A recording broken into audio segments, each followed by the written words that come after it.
Today we're going to check out the EG4 18K, and this is a completely new all-in-one that can do pretty much everything. This is on a completely different level than everything we've reviewed from them in the past. And this should compete with Solarc. It can do pretty much everything a Solarc can do, but better. But there's two features that it can't do as well, and we'll get to that in a second. But they're not that major, and I think a lot of people for the price will prefer buying this. All of the features that you want are going to be in this unit. And it's very beginner friendly. Of all the units that I've been testing lately, which have had lots of software issues, this is the first one that I connected to my system and it just worked. I have not had a single issue with this thing at all. Now, typically when you get more features, the software gets more confusing, but not with this one. The menus are so easy to follow. I've been able to set up time of use export and charging in less than a minute, and it worked instantly. I haven't had to change the settings ever since. And don't let the large size fool you. This is probably the easiest unit I've actually installed.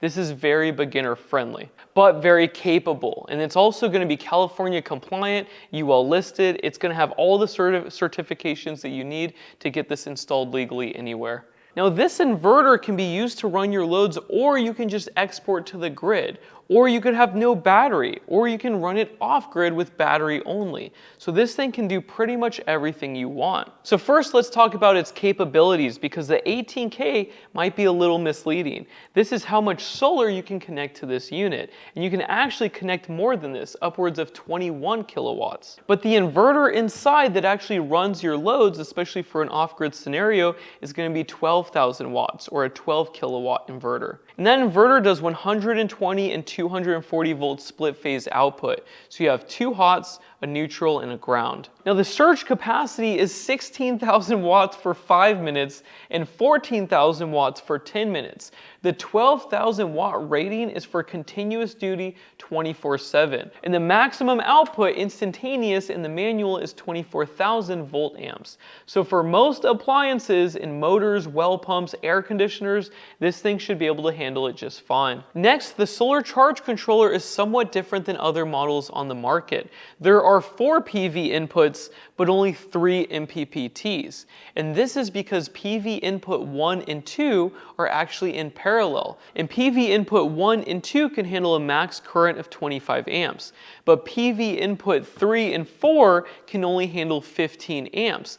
But they can all run in 500 volts. So do not exceed 500 volts, and if you're using PV input 1 and 2, you're going to have to put them in parallel or keep it under 25 amps. Now a question you guys might be having is, can 18,000 watts come from my solar panels and then go straight into my batteries? And if you divide 18,000 by 48 volts, that's 375 amps. That is a lot of current. And the answer is no. If you're using this in an off-grid situation, the max output to the batteries from this unit is 12,000 watts. Or you can charge with 12,000 watts and then run a 6,000 watt load. That's also possible as well. Next, the idle consumption is ridiculously low. For this entire unit, when being used off-grid with the inverter on, not in standby mode or something, but actually on, it is only 70 watts. And if you have the inverter off and you're just using this as a grid tie system alone, or as a microgrid or an AC coupled grid tie battery, you're going to actually only use 18 watts. Which is again very, very low. Next, it is very quiet. It is running right now. This entire video, it's been on. It's charging with 4 strings. We have the AC inverter running a mini split, and do you hear anything? It is dead quiet. But it depends on your load. If you have a large load, like a 5,000 to 12,000 watt load, the fans will come on and you can obviously hear it. But it's still a lot quieter than, say, a LV6548 or a 6048 or an LVX or any of those. Next, it has a 10-year warranty, and that's going to be through Signature Solar. People have complained about the customer service and support, and the wait times have been upwards of 30 minutes. At least that's what they've been able to prove to me. Some people said it was 2 hours, but if you look at their phone logs, the maximum wait time was 30 minutes. Now, in my opinion, I don't think those phone lines would be busy if they sold only products like this. This, I didn't have to set up. I just connected it to a battery and solar panels, and then I connected the communication cable, and everything worked flawlessly. I also disconnected cables, reconnected them in the wrong way, and every single time this thing just figures it out, and it just turns itself back on and keeps working. So this is totally different than their other products, and I don't think you're going to have to call them for the same reasons. If you have specific questions on time of use and export settings, you can actually do that yourself now. You don't have to call them. It's not a confusing interface, and personally, I don't like to call anybody. I don't want to call up any company when I buy something. So yeah, read the manual and check out how simple it is. Even the manual is easier to read. A lot of these manuals are very, very difficult. This one was so easy, I thought, okay, this is not right. They need to add more.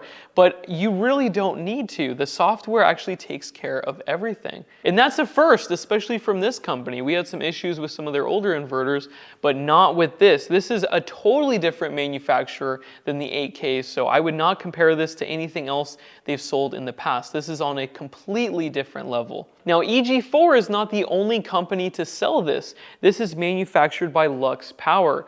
But the EG4 version is going to be different than the other ones, and it should be quite a bit cheaper because other companies are going to sell this exact same one for a few $1,000s more.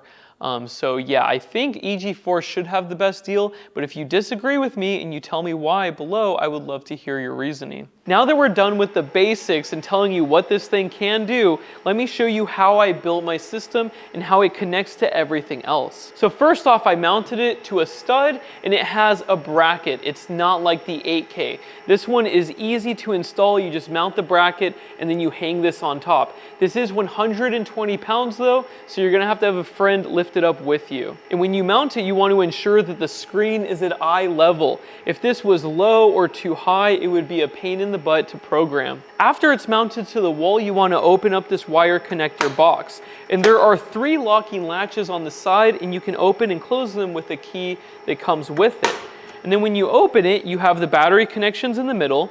You have the AC input and output on this side, and then over here we have the PV connections and communication. Now this is a 4-aught gauge and a 2-aught gauge cable. I recommend everybody when they do their install use 2 2-aught gauge cables for these battery terminals. The 4-aught gauge is just simply too big and it doesn't fit that nicely in there. Next, between the load and the grid, you can actually use this with the bypass switch to run your whole panel. So if you have a 200 amp panel, it's like the Solarc 15. The meter goes in over here and the panel connects right here. And then this bus bar is for the neutrals. Next, you have 2 bus bars for the ground connections depending on the size of conductor. And then over here we have the 4 PV inputs. These 2 on the left are paralleled, so these have to be the same voltage if you were going to connect them in parallel. And then these ones are individual, so you can run any voltage you want as long as it's under 500 volts. And then up here we have a communication cable for our batteries, and we're using EG4 protocol.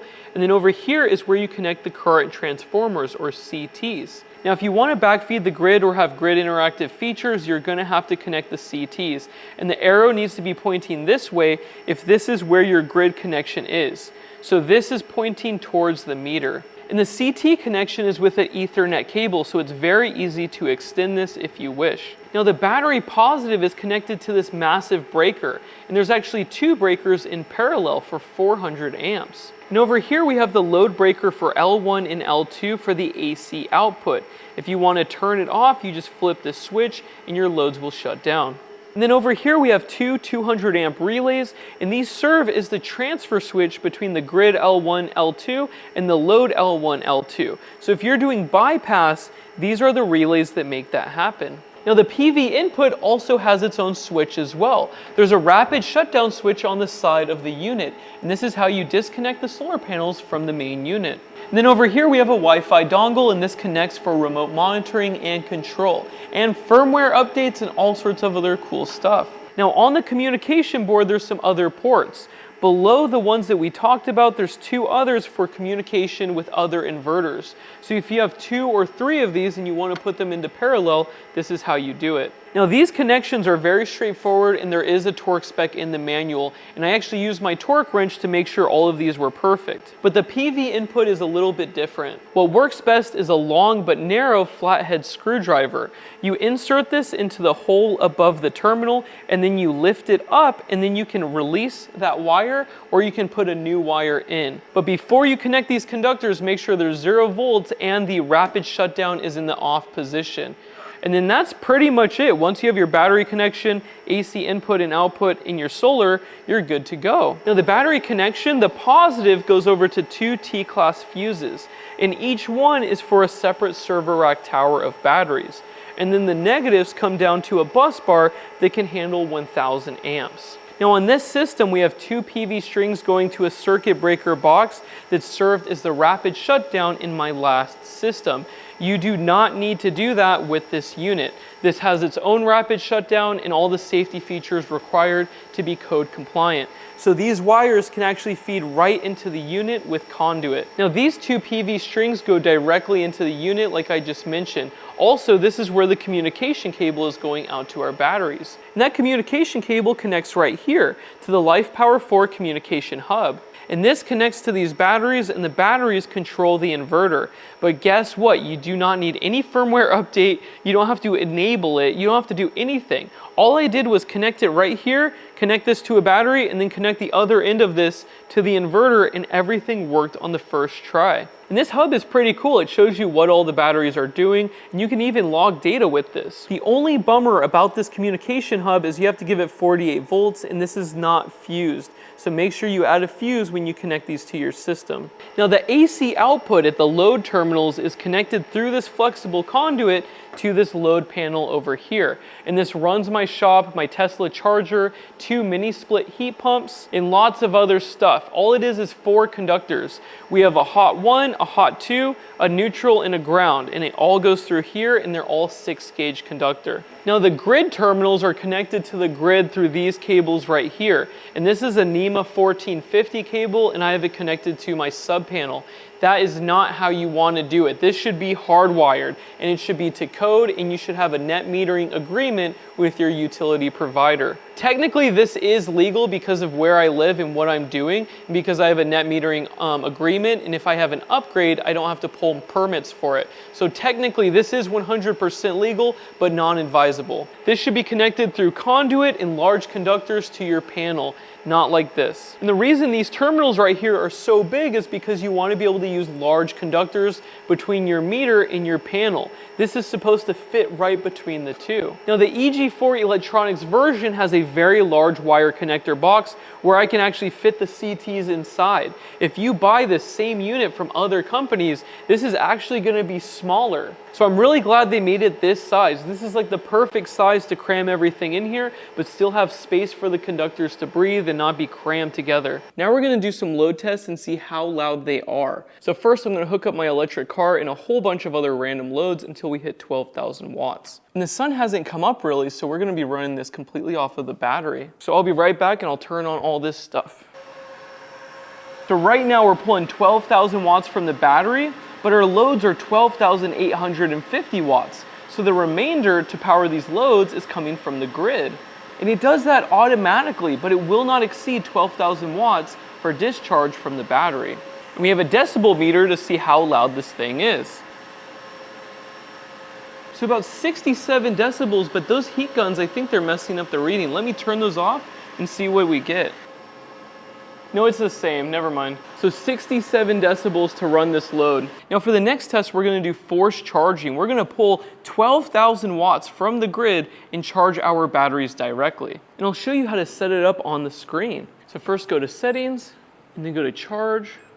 Now AC charge, we want to enable it, and we need to set the time for when it starts. We need to increase this up to 12 kilowatts.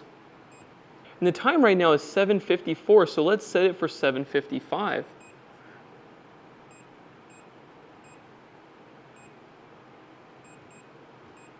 And then you have to press set to save the settings. And now we wait. And look at that, it is ramping up.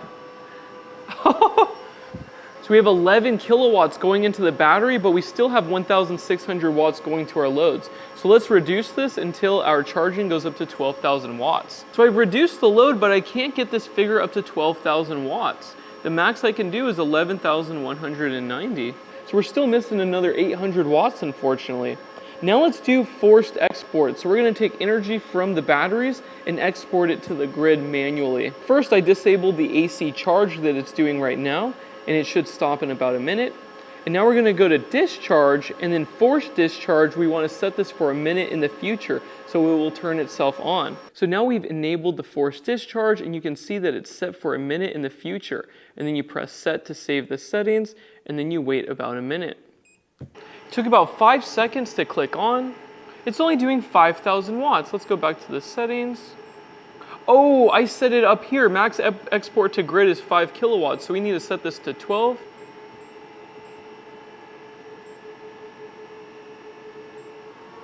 There we go. And it instantly fired up. So 12,000 watts is going from the battery into the grid. So again, about 64 to 67 decibels. Now, whether you're exporting or charging or putting a massive load on this or charging from solar, this is the maximum amount of noise it's gonna make. So I'm gonna go around the unit, and it makes more noise on the sides because that's where the fans are. So we're gonna use this meter and see what we get. So 71 is the max I found over here. 71 is the max I found over here. Down here, it's louder. 77 decibels down here and 69 decibels up here. So pretty quiet compared to pretty much everything else I've had in this shop. This is the most quiet, especially for the size of load or charging or discharging. And you can set up a time schedule if you have time of use where electricity is more expensive in the afternoon. You can export at that time.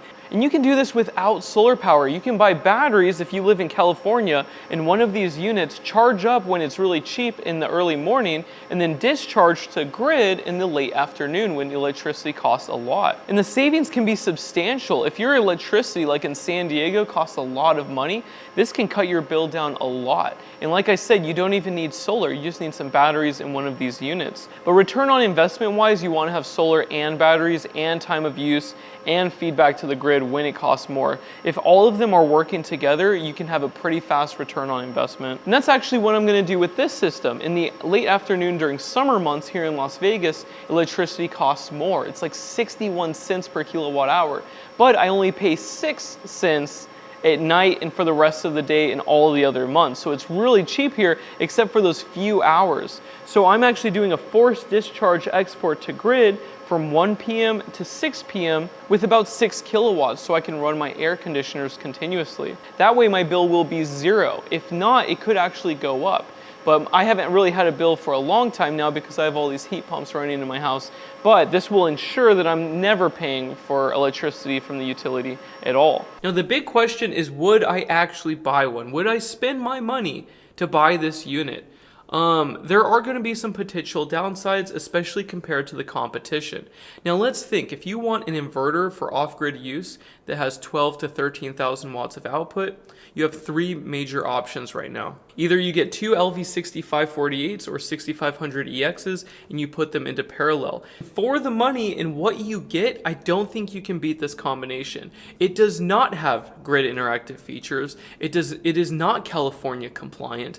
But if you're trying to build a strictly off-grid system, this is probably the best option for you. And in my shop, we've had 6 of those units and they're still all working. And we've put megawatt hours through each and every single one. And there hasn't been a major hiccup. There was a communication error and a couple other setup issues, but they've all been fixed. And I actually have never updated the firmware like the 8K or all of these other products that we've been running into software issues with.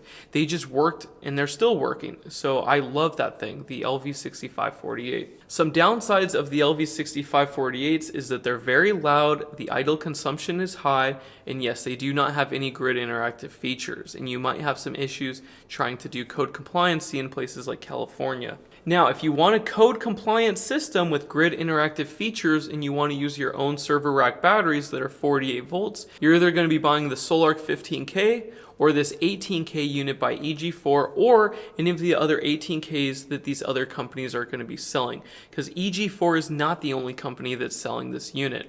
Now, the SolarArc 15K is over $8,000. This unit should be under $6,000. So what are you actually buying? With SolarArc, you can call them up, they can change the settings and help you set it up and do all sorts of cool stuff. EG4, people have complained about the customer service and support. And for some of you guys, that will matter a lot, and that's why you're spending an extra few $1,000s. Now, if you're a DIY type person and you can easily set it up based off of this video because I showed you how to do it, you shouldn't need their help at all. But understand that's what you're paying for. Is it worth $2,000 to $3,000 just for a couple phone calls? I don't think so. I wouldn't pay that. I would get the cheapest one I can and set it up on my own. But for beginners, you might need this help, and SolarArc might be the best option for you.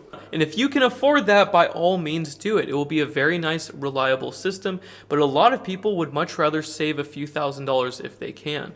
So I think the 18K will be very popular. If you compare the spec sheets, there's only a couple differences between the SolarArc 15K and these 18K units. Now, one difference is the SolarArc 15K can output 275 amps, but the 18K can only do 250 amps. Next, the SolarArc transfer time is 5 milliseconds, and in the 18K, it's 20 milliseconds. It's still fast enough not to notice anything, but the faster the better. And that's pretty much it. We couldn't find any other differences. So you can save a few $1,000s, but you're risking the customer service and support with EG4. You might have good support. I've always had good support when I actually called them and tested out that service, but a lot of people have complained, so I don't know. I don't think you should need it for this unit. It should be able to be as easy to set up as the LV6548, but that is the risk that you're paying for. SolarArc is very established and they're ready to help you at any time. EG4 has a lot of people working for them, and they're really trying to grow and build, a very good customer service and support system, but they are definitely having some issues. Now, for me personally, now that I have this export feature and I'm actually going to rebuild the system so it's actually code compliant and it looks nice, because it looks really bad right now, but this system is quiet, it does the export function on a time schedule, and it works. It works really well, especially with the app. And it's running right now, and you cannot hear it unless we actually add a load like I explained earlier. But when I'm making these videos, I need it quiet in my workshop, and this is fantastic compared to the LV6548. For years, you can hear those things running in the background of all of my videos. Now it is dead silent in here, and I really do like that. But I'm not using customer service and support. If I have any issues like the 8K, I'm going to tell you guys about it. And so far, the only issues I've had is the door is a little hard to close. It rubs on the top. The screen is slightly rotated, I noticed. You can see it in the past clips on this video. And then I had that MPPT issue where it wasn't doing the full output because it wasn't at a high enough voltage. I thought 120 volts was enough. You actually have to have like 200 volts or more.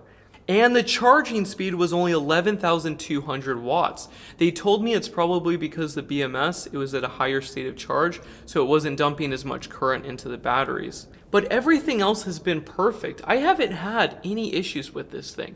I will disconnect the battery communication, I will flip off the battery, I'll test all these different things, and it just keeps working. It will fire itself back on when it has power or when it's connected to batteries.